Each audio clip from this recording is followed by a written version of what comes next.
రోజు కూడా 1.5 టీఎంసీ ఆంధ్రప్రదేశ్ తీసుకుపోతుంది.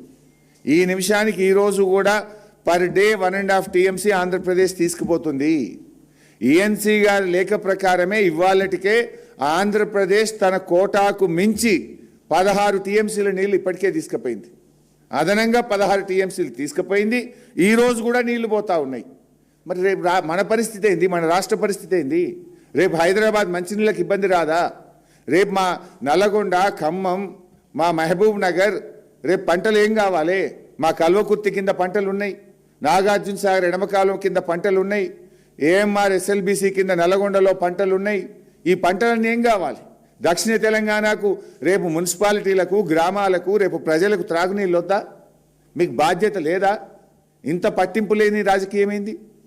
మీరు పరిపాలన చేస్తున్నారా? ఇంకేమన్నా ఇది చేస్తున్నారా? మీరు సర్కారు నడుపుతున్నారా? సర్కస్ నడుపుతున్నారా?